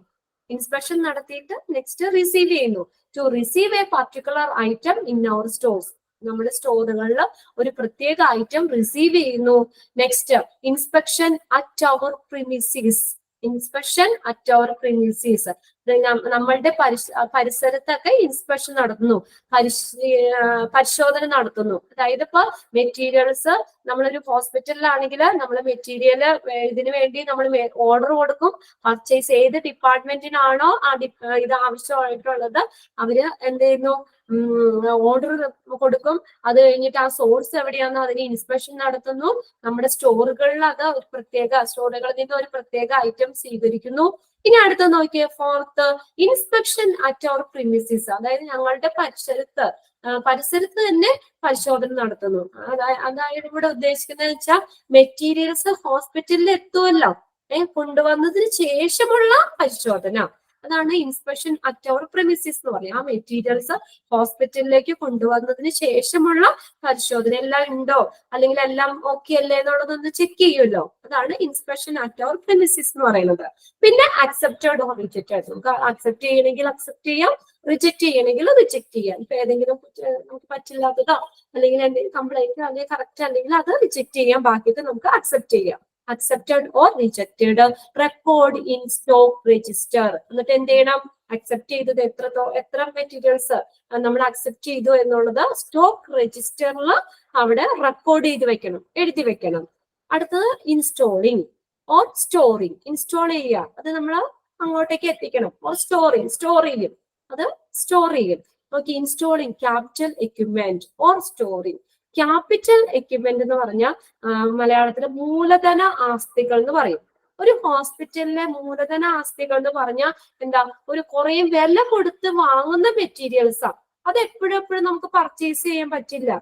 ഇപ്പൊ നമ്മള് ഈ റേഡിയോളജിയിൽ യൂസ് ചെയ്യുന്ന ഈ സ്കാനറുകള്, MRI സ്കാനേഴ്സ്, അങ്ങനെയൊക്കെയുള്ള നല്ല വിലപിടിപ്പുള്ള കോസ്റ്റ്ലി ആയിട്ടുള്ള മെറ്റീരിയൽ ആണ് ക്യാപിറ്റൽ എക്യുപ്മെന്റ് എന്ന് പറയുന്നത്. അത് നമുക്ക് എപ്പോഴും വാങ്ങേണ്ട ആവശ്യമില്ല, എപ്പോഴും വാങ്ങാൻ പറ്റില്ല. സ്റ്റെറിലൈസേഷൻ നമ്മൾ പഠിച്ചു, CSST പഠിച്ചു, ഓട്ടോക്ലേവ്, അങ്ങനെയുള്ളതൊക്കെ നമ്മൾ എന്താ പറയാ ക്യാപിറ്റൽ എക്യുപ്മെന്റിൽ വരുന്നതാണ്. സ്ഥിര ആസ്തികള്, ഒരു ഹോസ്പിറ്റലിലെ സ്ഥിര ആസ്തികള്. അതെന്താ? ഇടയ്ക്കിടയ്ക്ക് നമ്മൾ വാങ്ങുന്ന കാര്യമല്ല. ഓക്കെ, വലിയ വില കൊടുത്ത് വാങ്ങേണ്ട എക്യുപ്മെന്റ് ആണ് ക്യാപിറ്റൽ എക്യുപ്മെന്റ് എന്ന് പറയുന്നത്. അപ്പൊ അത് എന്ത് ചെയ്യുന്നു, ഇൻസ്റ്റോൾ ചെയ്യുന്നു. അടുത്തത് ലാസ്റ്റ് എന്ന് പറഞ്ഞാൽ പേയ്മെന്റ്. അതിന് എത്രയാ പൈസ എന്ന് വെച്ചാൽ അത് പേയ്മെന്റ് ചെയ്യുന്നു. ഇത്രയാണ് പോസ്റ്റ് നെഗോഷിയേഷൻ ഫേസിൽ വരുന്ന സ്റ്റെപ്പുകൾ. ക്ലിയർ ആയോ? സ്റ്റെപ്പുകൾ ക്ലിയർ ആയോ? To place the purchase order കൊടുത്തു, ഇൻസ്പെക്ഷൻ അറ്റ് ദ സോഴ്സ്, അവിടെ ഇൻസ്പെക്ഷൻ നടത്തി, പരിശോധന നടത്തി. To receive a particular item സ്റ്റോഴ്സിൽ നിന്ന് നമ്മൾ പർട്ടിക്കുലർ ഐറ്റം റിസീവ് ചെയ്തു. ഇൻസ്പെക്ഷൻ അറ്റ് അവർ പ്രിമിസിസ്, അത് നമ്മുടെ അടുത്ത് എത്തിയതിനു ശേഷമുള്ള, ഹോസ്പിറ്റലിൽ എത്തിയതിനു ശേഷമുള്ള പരിശോധന, ഇൻസ്പെക്ഷൻ നടത്തുന്നു. ഇൻസ്പെക്ഷൻ നടത്തിയിട്ട് നമ്മൾ അക്സെപ്റ്റ് അല്ലെങ്കിൽ റിജക്റ്റഡ്, അക്സെപ്റ്റ് ചെയ്യുകയോ റിജക്ട് ചെയ്യുന്നു. എന്നിട്ട് അക്സെപ്റ്റ് ചെയ്ത ഐറ്റംസ് എന്ത് ചെയ്യുന്നു, റെക്കോർഡ് ചെയ്യുന്നു. ഇൻ സ്റ്റോക്ക് രജിസ്റ്ററിൽ എത്ര എണ്ണം അക്സെപ്റ്റ് ചെയ്തു എന്നുള്ളത് റെക്കോർഡ് ചെയ്യുന്നു. പിന്നെ അത് ഇൻസ്റ്റോൾ ചെയ്യുന്നു, അത് സ്റ്റോർ ചെയ്യുന്നു, സ്റ്റോറിങ് നടത്തുന്നു. പിന്നെ അതിന് എന്ത് ചെയ്യുന്നു, പേയ്മെന്റ് നടത്തുന്നു. ഇങ്ങനെ ഇത്രയും സ്റ്റെപ്പുകളാണ് ഇതിനകത്ത് പോസ്റ്റ് നെഗോഷിയേഷൻ ഫേസിൽ വരുന്നത്. ഓക്കെ, ക്ലിയർ ആണല്ലോ? ക്ലിയർ അല്ലേ? ഇനി അടുത്തത് പർച്ചേസിംഗ് പ്രൊസീജിയർ. ഈ ഒരു പേജ് വളരെ ഇമ്പോർട്ടന്റ് ആണ്. എഴുതി വെച്ചോ, അവിടെ ഇമ്പോർട്ടന്റ് തന്നെ നോട്ട് ചെയ്ത് വെച്ചോ. മിക്കവാറും ക്വസ്റ്റ്യൻസ് ഇതിൽ നിന്ന് ഒരു ക്വസ്റ്റ്യൻ ചോദിക്കാറുണ്ട്. എന്ന് വെച്ചാൽ നമുക്കും ഒരു കൺഫ്യൂഷൻ ആക്കണ ഒരു ഇതാണ് പർച്ചേസിംഗ് പ്രൊസീജിയർ. നമ്മൾ ഈ ഒരു മെറ്റീരിയൽ പർച്ചേസ് ചെയ്യുമ്പോൾ അതിന്റെ പ്രൊസീജിയേഴ്സ് എന്തൊക്കെയാണ്? പർച്ചേസിംഗ് പ്രൊസീജിയർ ഇന്ന് എടുത്തതെല്ലാം ഇമ്പോർട്ടന്റ് ആട്ടോ. ഇന്നത്തെ ക്ലാസ്സിൽ വരുന്നതെല്ലാം ഈ ഒരു ചാപ്റ്ററിനെ ബേസ് ചെയ്ത് നോക്കുമ്പോൾ ഈ ഒരു ഏരിയ ഒക്കെ വളരെ ഇമ്പോർട്ടന്റ് ആയിട്ടുള്ള ഏരിയ ആണ്. അതുകൊണ്ട് നോട്ട് ചെയ്ത് തന്നെ പഠിക്കണം. Purchasing procedure. പർച്ചേസിംഗ് പ്രൊസീജിയറിൽ ഫസ്റ്റ് വരുന്നതാണ് പർച്ചേസ് റിക്വസിഷൻ. പർച്ചേസ്, എന്തൊക്കെ സാധനങ്ങളെ നമുക്ക് പർച്ചേസ് ചെയ്യണ്ടേ, അതിന്റെ ഒരു റിക്വസ്റ്റ് നമ്മൾ കൊടുക്കും. ഇന്ന സാധനങ്ങൾ വേണം എന്നുള്ളതിന് റിക്വസ്റ്റ് കൊടുക്കും. അതാണ് പർച്ചേസ് റിക്വസിഷൻ എന്ന് പറയുന്നത്. Received from user department to the purchasing department. Okay, എവിടെന്നാ പർച്ചേസ് റിക്വസിഷൻ റിസീവ് ചെയ്യുന്ന? എവിടെന്നാ? From user department to the purchasing department. User ഡിപ്പാർട്ട്മെന്റിൽ നിന്നും പർച്ചേസിംഗ് ഡിപ്പാർട്ട്മെന്റിലേക്ക് ഒരു റിക്വസിഷൻ കൊടുക്കുന്നു. അപ്പൊ പർച്ചേസ് റിക്വസിഷൻ എവിടെ നിന്ന് എങ്ങോട്ടാ കൊടുക്കുന്നേ? യൂസർ ഡിപ്പാർട്ട്മെന്റ്, അത് ഉപയോഗിക്കുന്ന ഡിപ്പാർട്ട്മെന്റ്, ആ മെറ്റീരിയൽ ആവശ്യമുള്ള ഡിപ്പാർട്ട്മെന്റ്, അതാണ് യൂസർ ഡിപ്പാർട്ട്മെന്റ് എന്ന് പറയുന്നത്. ഇപ്പൊ റേഡിയോളജിയിൽ ഏതെങ്കിലും നമ്മൾ ഇപ്പൊ എക്സ്റേ എടുക്കുന്ന ഏതെങ്കിലും മെഷീനോ അല്ലെങ്കിൽ സ്കാനറോ അങ്ങനെ എന്തെങ്കിലും ആവശ്യമുണ്ട്. അപ്പൊ അത് യൂസർ ഡിപ്പാർട്ട്മെന്റ് ഏതാ? റേഡിയോളജി ആണ് അല്ലെ? ആ ഡിപ്പാർട്ട്മെന്റിലാണ് ആ മെറ്റീരിയൽ വേണ്ടത്. അപ്പൊ അത് ആവശ്യമുള്ള ആ ഡിപ്പാർട്ട്മെന്റ് ആണ് യൂസർ ഡിപ്പാർട്ട്മെന്റ് എന്ന് പറയുന്നത്. അവിടെ നിന്ന് പർച്ചേസിംഗ് ഡിപ്പാർട്ട്മെന്റിലേക്ക് ഒരു പർച്ചേസിംഗ് റിക്വസിഷൻ കൊടുക്കുന്നു. അപ്പൊ അത് ചോദിക്കാട്ടോ, ആർക്കാ കൊടുക്കുന്നത്? എവിടെ നിന്ന് ഏത് ഡിപ്പാർട്ട്മെന്റിലേക്കാ പോകുന്നത്? പർച്ചേസ് റിക്വസിഷൻ എവിടെ നിന്ന് എങ്ങോട്ടാ കൊടുക്കുന്നേ? എവിടെ നിന്ന് എങ്ങോട്ടാ പർച്ചേസ് റിക്വസിഷൻ പോകുന്നേ? User department. യൂസർ ഡിപ്പാർട്ട്മെന്റിൽ നിന്ന് പർച്ചേസിംഗ് ഡിപ്പാർട്ട്മെന്റിലേക്ക്. ഇങ്ങനെ തന്നെ എഴുതി വെച്ചോട്ടോ, ക്ലിയർ ആക്കി എഴുതി വെക്കാം. യൂസർ ഡിപ്പാർട്ട്മെന്റ്, അത് ആവശ്യം, ആ മെറ്റീരിയൽ ആവശ്യമുള്ള ഡിപ്പാർട്ട്മെന്റിൽ നിന്ന് പർച്ചേസിംഗ് ഡിപ്പാർട്ട്മെന്റിലേക്ക് പർച്ചേസ് റിക്വസിഷൻ കൊടുക്കുന്നു. ഓക്കെ, ക്ലിയർ ആണ്? അപ്പൊ ഇതിനകത്ത് തിരിച്ചാണ് received from user department to the purchasing. അതായത് purchase department user department purchase requisition വാങ്ങുന്നു. പർച്ചേസ് റിക്വസിഷൻ വാങ്ങുന്നു. പർച്ചേസ് ഡിപ്പാർട്ട്മെന്റ് ആണ് പർച്ചേസ് റിക്വസിഷൻ വാങ്ങുന്നത്. യൂസർ ഡിപ്പാർട്ട്മെന്റിൽ നിന്ന് പർച്ചേസിംഗ് ഡിപ്പാർട്ട്മെന്റ് പർച്ചേസ് റിക്വസിഷൻ വാങ്ങുന്നു. അപ്പൊ പർച്ചേസ് റിക്വസിഷൻ വാങ്ങുന്നത് ആരാ? ആരാ വാങ്ങുന്നത്? ആരാ റിക്വസിഷൻ വാങ്ങുന്നത്? ആരാ? പർച്ചേസിംഗ് ഡിപ്പാർട്ട്മെന്റ് ആണ് റിക്വസിഷൻ വാങ്ങുന്നത്. ഈ റിക്വസിഷൻ കൊടുക്കുന്നത് ആരാ? User department. ഓക്കെ, അപ്പൊ യൂസർ ഡിപ്പാർട്ട്മെന്റിൽ നിന്നും പർച്ചേസിംഗ് ഡിപ്പാർട്ട്മെന്റിലേക്ക് പർച്ചേസ് റിക്വസിഷൻ കൊടുക്കുന്നു. ഓക്കെ, ക്ലിയർ അല്ലേ? Okay, it consists of quality of material, specification of material, date in which the item should be received. ഇതിനകത്ത് എന്തൊക്കെ വേണം? പർച്ചേസ് റിക്വസിഷൻ നമ്മൾ കൊടുക്കുമ്പോൾ എന്തൊക്കെ വേണം? യൂസർ ഡിപ്പാർട്ട്മെന്റ് ആണ് കൊടുക്കുന്നത്, പർച്ചേസിംഗ് ഡിപ്പാർട്ട്മെന്റിലേക്കാണ് പർച്ചേസ് റിക്വസിഷൻ കൊടുക്കുന്നത്. അപ്പൊ എന്തൊക്കെ വേണം? ക്വാളിറ്റി ഓഫ് മെറ്റീരിയലിന്റെ ക്വാളിറ്റി വേണം, സ്പെസിഫിക് ഏത് മെറ്റീരിയലാ വേണ്ടത്, നമുക്ക് ഏത് മെറ്റീരിയലാ വേണ്ടത് എന്നുള്ളത് ആ സ്പെസിഫിക്കേഷൻ കൊടുക്കണം, ആ മെറ്റീരിയലിന്റെ സ്പെസിഫിക്കേഷൻ കൊടുക്കണം. Date in which the item should be received, എന്നാണോ നമുക്ക് ഐറ്റം വേണ്ടത് ആ ഡേറ്റും കൊടുക്കണം. ഇന്ന ഡേറ്റില് ഇന്ന മെറ്റീരിയൽ ഇത്ര ക്വാണ്ടിറ്റി വേണം, ഇത്ര എണ്ണം വേണം എന്നുള്ളത് ആ യൂസർ ഡിപ്പാർട്ട്മെന്റ് ഒരു പർച്ചേസിംഗ് ഡിപ്പാർട്ട്മെന്റിലേക്ക് പർച്ചേസ് റിക്വസിഷൻ കൊടുക്കുന്നു. അത് എന്ന് എത്തണ്ടേന്ന് വേണം, നമുക്ക് എന്നത്തേക്ക് ആ മെറ്റീരിയൽ വേണ്ടതെന്ന് വേണം, അതിന്റെ മെറ്റീരിയൽ ഏത് മെറ്റീരിയൽ ആണെന്ന് നമ്മൾ സ്പെസിഫൈ ചെയ്ത് പറയണം, അതിന്റെ ക്വാണ്ടിറ്റി എത്രത്തോളം മെറ്റീരിയൽ വേണം, എത്ര എണ്ണം വേണം, 10 സ്കാനേഴ്സ് വേണം അങ്ങനെ, അല്ലെങ്കിൽ 2 ഓട്ടോക്ലേവ് വേണം എന്നൊക്കെ പറഞ്ഞുകൊണ്ട് നമ്മൾ ഏത് മെറ്റീരിയലാണ് വേണ്ടത് അതിന്റെ ക്വാണ്ടിറ്റി വേണം, അത് ഏത് മെറ്റീരിയൽ ആണെന്ന് സ്പെസിഫൈ ചെയ്യണം, എന്നത്തേക്കാണ് നമുക്ക് വേണ്ടതെന്നുള്ളതും ഒക്കെ അടങ്ങിയ ഒരു purchase requisition user department purchase ഡിപ്പാർട്ട്മെന്റിലേക്ക് കൊടുക്കുന്നു. ക്ലിയർ ആയോ? ഓക്കെ, ഇമ്പോർട്ടന്റ് ആയതുകൊണ്ടാണ് കേട്ടോ ഞാൻ വീണ്ടും പറയുന്നത്, ക്ലിയർ ആക്കി പോവാ. ഇനി അടുത്ത പർച്ചേസ് എൻക്വയറി. അടുത്താണ് purchase enquiry. From purchase department to the supplier. കണ്ടോ, പർച്ചേസ് എൻക്വയറി ഫ്രം എവിടെന്നാ? പർച്ചേസ് ഡിപ്പാർട്ട്മെന്റിൽ നിന്ന് സപ്ലയറിലേക്ക് പർച്ചേസ് എൻക്വയറി നടത്തുന്നു. From purchase department to the supplier. അപ്പൊ പർച്ചേസ് ഡിപ്പാർട്ട്മെന്റ് എന്ത് ചെയ്യും? എൻക്വയറി നടത്തും. ഏതൊക്കെ സപ്ലയർ ആണ് സപ്ലയർ എന്നുള്ളത് പർച്ചേസ് എൻക്വയറി നടത്തും. Includes lead time, quantity, specification, ഇതൊക്കെ ഉൾപ്പെടുത്തിയ നമുക്ക് അത് എടുക്കുന്നത്, നമുക്ക് എത്ര സമയം കൊണ്ട് നമുക്ക് ആ മെറ്റീരിയൽ ഹോസ്പിറ്റലിലേക്ക് എത്തും എന്നുള്ളതുമായിട്ട് ഉൾപ്പെടുത്തി അതിന്റെ ക്വാണ്ടിറ്റി സ്പെസിഫിക്കേഷനും ഒക്കെ ഉൾപ്പെടുന്ന ഒരു പർച്ചേസ് എൻക്വയറി നടത്തും. From purchase department to the supplier. Purchase ഡിപ്പാർട്ട്മെന്റിൽ നിന്ന് സപ്ലയറിലേക്ക് ഒരു എൻക്വയറി നടത്തും. ഇനി പർച്ചേസ് എൻക്വയറി എവിടെ നിന്ന് എങ്ങോട്ടാ? From purchase department supplier. Okay, ഇനി നോക്കിയേ, quotation from supplier to the purchase department. അപ്പൊ കൊട്ടേഷൻ എവിടെന്നാ തന്നെ നോക്കിയേ? ഫ്രം സപ്ലയറിൽ നിന്ന് പർച്ചേസ് ഡിപ്പാർട്ട്മെന്റിലേക്ക് കൊട്ടേഷൻ കൊടുക്കും. ഇത്ര രൂപയ്ക്ക് ഇത്ര ഐറ്റംസ് ഞങ്ങൾ എത്തിക്കാം, അങ്ങനെ ഒരു കൊട്ടേഷൻ കൊടുക്കും. ഫ്രം സപ്ലയർ ആണ് കൊട്ടേഷൻ കൊടുക്കുന്നത്. From supplier to the purchase department. Supplier purchase ഡിപ്പാർട്ട്മെന്റിലേക്ക് കൊട്ടേഷൻ കൊടുക്കും. Include the price of material, quantity, ഇതൊക്കെ ഉൾപ്പെടുത്തി ഇത്ര വിലയ്ക്ക് ഇന്ന സാധനം ഞങ്ങൾ എത്തിക്കാം, അങ്ങനെ കൊട്ടേഷൻ കൊടുക്കും. Okay, from supplier to the purchase department.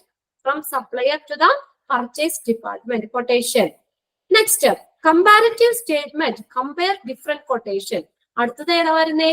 ആ പല കൊട്ടേഷൻ ഉണ്ടാവുമല്ലോ, പല സപ്ലയേഴ്സ് ഉണ്ടാവുമല്ലോ. അപ്പൊ ഓരോരുത്തരും ഈ പർച്ചേസ് ഡിപ്പാർട്ട്മെന്റിലേക്ക് കൊട്ടേഷൻ കൊടുക്കും. അപ്പൊ അതിട്ട് അവിടെ എന്ത് ചെയ്യുന്നു? Compare the different quotations. പല കൊട്ടേഷനുകൾ തമ്മിൽ കമ്പയർ ചെയ്യും. നമ്മളിപ്പോ വില കുറവ് അല്ലെങ്കിൽ ആരാണ് എത്തിക്കുന്നത് എന്നുള്ളത് അതനുസരിച്ചല്ല നമ്മൾ അവരോട് ഓർഡർ കൊടുക്കോളൂ, അങ്ങനെയല്ലേ?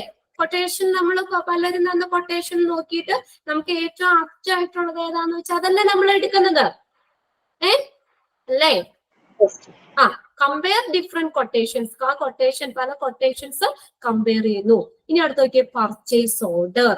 പർച്ചേസ് ഓർഡർ കൊടുക്കും. അതാണ് legal document between purchase department and the supplier. അത് എക്സാമിന് ചോദിച്ചിട്ടുണ്ട് കേട്ടോ. Dash is the legal document between purchase department and the supplier. ഏതാ ലീഗൽ ഡോക്യുമെന്റ്? നിയമപരമായിട്ടുള്ള document purchase order. Okay, Sharon follow ചെയ്ത് പോരുന്നില്ലേ? തുഷാര ഇനിയും ഇടയ്ക്കിടയ്ക്ക് പറയുന്നുണ്ട്, അല്ല ക്ലാസ്സിൽ ഇടയ്ക്കിടയ്ക്ക് പറയുന്നുണ്ട്. തുഷാരയൊക്കെ എത്ര ഉള്ളേ? കിട്ടുന്നില്ലേ നിങ്ങക്ക്? Okay, purchase order legal document between purchase department and the supplier. അപ്പൊ സപ്ലയറും പർച്ചേസ് ഡിപ്പാർട്ട്മെന്റ് തമ്മിലുള്ള നിയമപരമായിട്ടുള്ള രേഖ ലീഗൽ ഡോക്യുമെന്റിനാണ് പർച്ചേസ് ഓർഡർ എന്ന് പറയുന്നത്. ഓക്കെ, ക്ലിയർ അല്ലേ? The purchase order is a document created by the buyer and serves the purpose of ordering goods from the supplier. Okay, the purchase order is a document created by dash. ആരാ create ചെയ്യുന്ന document? Purchase order എന്ന് പറയുന്നത് buyer, നമ്മൾ വാങ്ങണ ആള്, അയാള് buyer create ചെയ്ത ഒരു രേഖയാണ്, ഒരു ഡോക്യുമെന്റ് ആണ് പർച്ചേസ് ഓർഡർ. ഇപ്പൊ എനിക്കൊരു സാധനം വാങ്ങണമെങ്കിൽ ഞാനല്ലേ ഓർഡർ കൊടുക്കണ്ടേ? Purchase order is a document created by the buyer. വാങ്ങണ ആള് ക്രിയേറ്റ് ചെയ്യുന്ന ഒരു ഡോക്യുമെന്റ് ആണ് purchase order. Every purchase order should contain the correct date. നോക്കിയേ, എല്ലാ പർച്ചേസ് ഓർഡറിലും എന്ത് വേണം? കറക്റ്റ് ഡേറ്റ് വേണം, നെയിം വേണം, ആൻഡ് അഡ്രസ് ഓഫ് ദ ഹോസ്പിറ്റലിന്റെ അഡ്രസ് വേണം, ആൻഡ് സപ്ലൈകള്, ഡിസ്ക്രിപ്ഷൻ ഓഫ് ഗുഡ്സ്, ആ സാധനങ്ങള്, price of the item, order number, terms and condition. Cash ആണോ ക്രെഡിറ്റ് പർച്ചേസ് ആണോ വേണ്ടത്? ക്യാഷ് ആയിട്ടാ തരുന്നത്. Mode of payment, cash, cheque, cash ആയിട്ട് തന്നെ കൊടുക്കുകയാണോ ചെക്ക് ആയിട്ടാണോ കൊടുക്കുന്നത്? And signature of the authorized person, അതിന്റെ അധികാരപ്പെട്ട ആൾ, ഓതറൈസ്ഡ് പേഴ്സന്റെ എന്ത് വേണം? സിഗ്നേച്ചറും വേണം. ക്രെഡിറ്റ് പർച്ചേസ് എന്ന് പറഞ്ഞാൽ, ക്യാഷ് എന്ന് പറഞ്ഞാൽ നമുക്ക് ആ സാധനം മെറ്റീരിയൽ എത്തിക്കുമ്പോൾ അപ്പൊ തന്നെ കൊടുക്കും cash.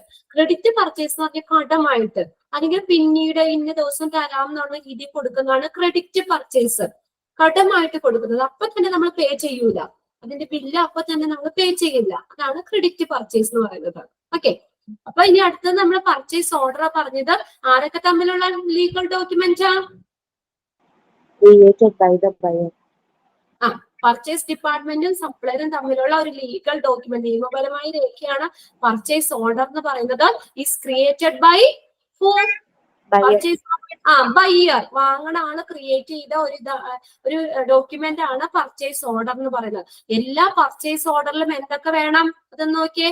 Every purchase order should contain correct date. എന്നാണ് കൃത്യമായിട്ട് നമുക്ക് എത്തേണ്ടത്, നമുക്ക് ആ സാധനം കിട്ടേണ്ടത്? കറക്റ്റ് ഡേറ്റ്, നെയിം വേണം, പേര് വേണം, അഡ്രസ് ഓഫ് ദ ഹോസ്പിറ്റൽ, ഹോസ്പിറ്റലിലേക്കല്ലേ എത്തിക്കേണ്ടത്. അപ്പൊ ഹോസ്പിറ്റലിന്റെ പേരും അഡ്രസ് ഒക്കെ വേണം, സപ്ലൈകൾ വേണം, ഗുഡ്സ് സാധനങ്ങളുടെ ഡിസ്ക്രിപ്ഷൻ വേണം, പ്രൈസ്, ആ ഐറ്റം നമുക്ക് തരുന്ന ഐറ്റത്തിന്റെ പ്രൈസ് വേണം. ആ പർച്ചേസ് ഓർഡറിൽ ഇതൊക്കെ വേണം. ഓർഡർ നമ്പർ വേണം, ടേംസ് ആൻഡ് കണ്ടീഷൻസ്, ക്യാഷ് ആയിട്ടാണോ കടമായിട്ടാണോ ക്രെഡിറ്റ് പർച്ചേസ് ആണോ കൊടുക്കുന്നത്, mode of payment, cash cheque ആണോ പേയ്മെന്റ് നൽകുന്നത്, and signature of the authorized person, അതിന്റെ അധികാരപ്പെട്ട ഓതറൈസ്ഡ് പേഴ്സണിലെ സിഗ്നേച്ചറും കൂടി ഉള്ള ഒരു പർച്ചേസ് ഓർഡർ ഈ ബയ്യർ ക്രിയേറ്റ് ചെയ്യും. ഓക്കെ, അത് ബയ്യറും സപ്ലയറും തമ്മിലുള്ള ഡോക്യുമെന്റ് ആണ്, നിയമപരമായിട്ടുള്ള രേഖയാണ് പർച്ചേസ് ഓർഡർ. ഇനി ലാസ്റ്റ് എഫ് എന്ന് പറഞ്ഞ invoice or bill. Invoice or bill. The invoice is created by the supplier. Who created invoice? അല്ലെങ്കിൽ invoice is created by dash. ഈ ബില്ല് ആരാ നൽകുന്നേ? ക്രിയേറ്റ് ചെയ്യുന്ന ആരാ? സപ്ലയർ. അപ്പൊ നമ്മൾ ഇത് പർച്ചേസ് ഓർഡർ കൊടുത്ത് സാധനമൊക്കെ വന്നു കഴിയുമ്പോ invoice or bill created by supplier. Supplier നമുക്ക് ബില്ല് തരുമല്ലേ? ആ ബില്ല് നമുക്ക് തരും. ഇൻവോയ്സ് അല്ലെങ്കിൽ bill is credited by the supplier and shows how much the buyer required to pay for goods brought from the supplier. എത്ര രൂപ നമ്മൾ നൽകണം അല്ലെ? ആ വാങ്ങുന്ന ആള് എത്ര രൂപ നൽകണം, അതാണ് ബില്ല് വരുന്നത്. ഇപ്പൊ നമ്മളിപ്പോ ഒരു 10,000 രൂപയുടെ സാധനം മേടിക്കണേ, നമുക്ക് 10,000 രൂപ ബില്ല് തരും, ഇൻവോയ്സ് അല്ലെങ്കിൽ ബില്ല് തരും. വിതരണക്കാരമായ സാധനങ്ങള്, നമ്മൾ വാങ്ങിയ സാധനങ്ങള്, സപ്ലയറിൽ നിന്ന് വാങ്ങിയ സാധനങ്ങൾ വാങ്ങുന്ന ആള് എത്ര പണം നൽകണം, അതാണ് ഇൻവോയ്സ് അല്ലെങ്കിൽ ബിൽ എന്ന് പറയുന്നത് അല്ലെ? നമ്മൾ എത്ര പണം നൽകണം, അതല്ലേ ബില്ല്. ഇപ്പൊ 10,000 രൂപ ബില്ല് നമുക്ക് തന്നു, അപ്പൊ നമ്മൾ അത്രയും ക്യാഷ് കൊടുക്കണം അല്ലെ? നമ്മള് വാങ്ങുന്ന ആള് ബയ്യർ എത്ര വാങ്ങിയ സാധനങ്ങൾക്ക് എത്ര രൂപ നൽകണം എന്ന് കാണിക്കുന്നതാണ് ഇൻവോയ്സ് അല്ലെങ്കിൽ ബിൽ എന്ന് പറയുന്നത്. The invoice is created by the supplier. അപ്പൊ നോക്കാം, ഇൻവോയ്സ് ക്രിയേറ്റ് ചെയ്യുന്ന, ബില്ല് ക്രിയേറ്റ് ചെയ്യുന്ന സപ്ലയർ ആണ്. പർച്ചേസ് ഓർഡർ ക്രിയേറ്റ് ചെയ്യുന്ന ആരാ? Created by the purchase order കൊടുക്കുന്നത് ബയ്യർ ആണ്. ബയ്യർ കൊടുക്കുന്നു. Invoice created by supplier and shows how much the buyer required to pay for goods brought from the supplier. അതായത് വാങ്ങുന്ന വിതരണക്കാരിൽ നിന്ന്, നമ്മുടെ സപ്ലയറിൽ നിന്ന് നമ്മൾ അത് കൊടുക്കുന്നത് ബയ്യർ അയാള് എത്ര രൂപ കൊടുക്കണം എന്ന് കാണിക്കുന്നതാണ്. വാങ്ങിയ സാധനങ്ങൾക്ക് വാങ്ങുന്ന ആള് ബയ്യർ എത്ര രൂപ കൊടുക്കണം എന്ന് കാണിക്കുന്നതാണ് ഇൻവോയ്സ് ഓർ ബിൽ എന്ന് പറയുന്നത്. ഇത് ഇമ്പോർട്ടന്റ് ആണ് കേട്ടോ. Purchasing procedure, purchase requisition, purchase enquiry, quotation from supplier, comparative statement or compare different quotations, purchase order, invoice or bill. ഇത്രയാണ് പർച്ചേസിംഗ് പ്രൊസീജിയർ വരുന്നത്. തുഷാര ഒന്ന് വായിച്ച ഏതൊക്കെയാ purchasing procedure? Purchase requisition, purchase enquiry, quotation from supplier to the purchase department,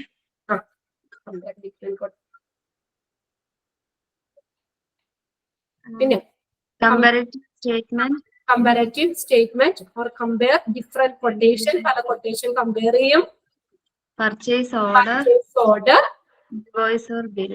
invoice or bill. Okay, അപ്പൊ അത്രയാണ് purchasing procedure വരുന്നത്.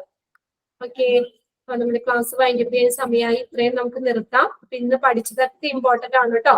നമ്മൾ ഇന്ന് കുറച്ച് പഠിച്ചോളൂ. നെഗോഷിയേഷൻ എന്താന്ന് പറഞ്ഞു, ഒരു നല്ലൊരു നെഗോഷിയേറ്ററിന്റെ അല്ലെങ്കിൽ നെഗോഷിയേറ്റിംഗ് ടീമിന്റെ ക്യാരക്ടറിസ്റ്റിക്സ് എന്തൊക്കെയാ ക്യാരക്ടർ എന്ന് പറഞ്ഞു. പിന്നെ ഒബ്ജക്റ്റീവ്സ്, നെഗോഷിയേഷന്റെ ഒബ്ജക്റ്റീവ്സ് എന്തൊക്കെയാണ്. പിന്നെ നമ്മള് പ്രോസസ് ഓഫ് നെഗോഷിയേഷൻ 3 ഫേസ് ആണെന്ന് പറഞ്ഞു. പ്രീ നെഗോഷിയേഷൻ ഫേസ്, നമ്മുടെ meeting phase, post negotiation phase. അങ്ങനെ 3ഉം അതിന്റെ ഓരോന്നിന്റെ സ്റ്റെപ്പുകൾ പറഞ്ഞു. ലാസ്റ്റ് നമ്മൾ purchasing procedure. Okay, purchase requisition കൊടുക്കും, purchase enquiry, quotation from supplier to the purchase department, quotations, പിന്നെ അത് compare the different quotation compare ചെയ്യും, പർച്ചേസ് ഓർഡർ കൊടുക്കും. അതാണ് കൊടുക്കുന്നത് ബയ്യർ അല്ലെ, created by the buyer. Purchase order കൊടുക്കും, അതിൽ വരുന്ന കാര്യങ്ങൾ നെയിം അഡ്രസ് അതൊക്കെ നോക്കണം. പിന്നെ ഇൻവോയ്സ്, സപ്ലയർ നമ്മൾ സപ്ലൈ ചെയ്യുന്ന ആള് നമുക്ക് ബില്ല് തരും. Invoice or bill is created by the supplier. ഇത്രയും കാര്യങ്ങൾ ക്ലിയർ ആണോ? ഓക്കെ, ഇന്ന് തന്നെ വായിക്കണം കേട്ടോ. ഷുവറാണ്, ഷുവറായിട്ട് ഇന്ന് തന്നെ വായിക്കാതെ നിങ്ങൾ മറന്നോ. ഇനി 2 ദിവസം കഴിഞ്ഞ് തിങ്കളാഴ്ച പിന്നീട് എടുക്കോളൂ. അതുകൊണ്ട് ഇന്ന് തന്നെ 3 പേര് ഒന്ന് വായിച്ചു കൊടുക്കുക കേട്ടോ. ഓക്കെ, എന്നാ ക്ലാസ് വൈൻഡപ്പ് ചെയ്തോട്ടെ. Okay, thank you. അടുത്ത ക്ലാസ് ഞാൻ ചോദിക്കും കേട്ടോ. ചോദിച്ചിട്ട് നെക്സ്റ്റ് എടുക്കുള്ളൂ. Okay, Okay. Okay, Thank you. Okay.